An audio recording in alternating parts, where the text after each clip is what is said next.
I'm Tracy Baxter with today's Record Newswatch. Today was a tough day for Eddie Ryan, the Marine Corps sergeant from Ellenville who was seriously wounded by friendly fire while serving in Iraq in 2005. Ryan's family recently got word from the Marine Corps that Eddie is no longer eligible to serve as a regular full-time Marine, ending his dream of returning to full active duty.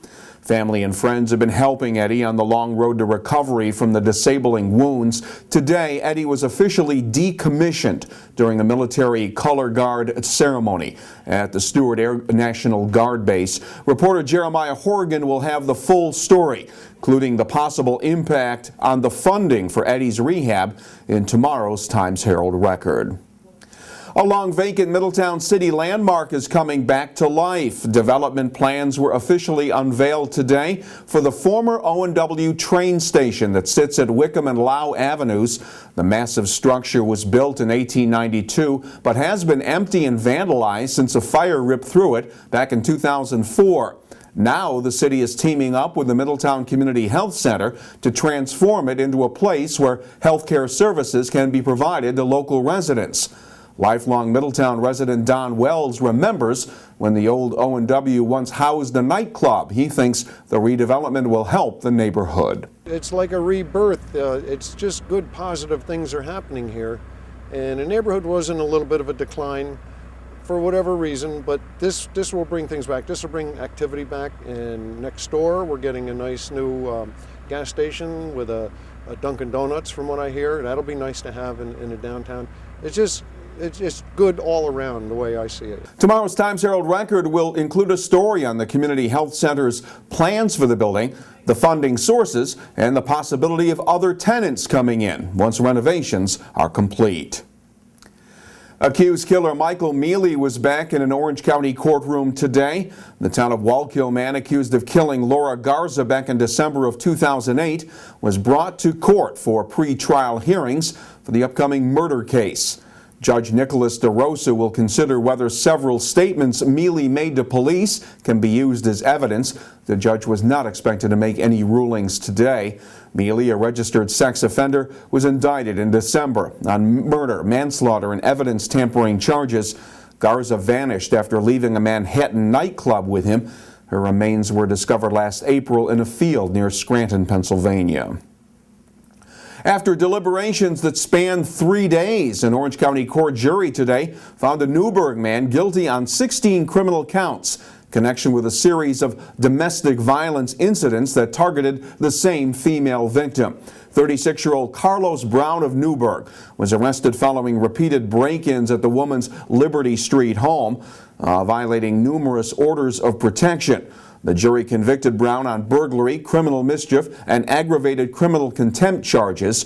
The district attorney's office wants Brown treated as a persistent felony offender, which could bring a prison sentence as high as 25 years to life. Meantime, Port Jervis police believe they've taken down a major drug dealer following an early morning raid at an apartment at 122 Jersey Avenue.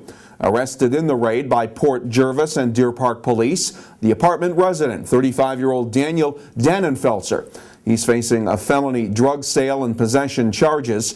52 decks of heroin were seized during the search of the apartment. Port police say Dannenfelser's arrest came following a 6-month investigation into heroin buys in that area.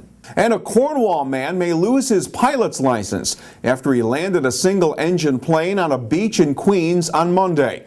24-year-old Jason Maloney radioed air traffic controllers saying he needed to make an emergency landing because of a sick passenger. He asked if he'd be allowed to land on a nearby beach. Hey, Tower, I got a question for you. Go ahead. This might be crazy, but are we allowed to land on the beach? I don't think so, unless it was an emergency. Now, I'm a paramedic.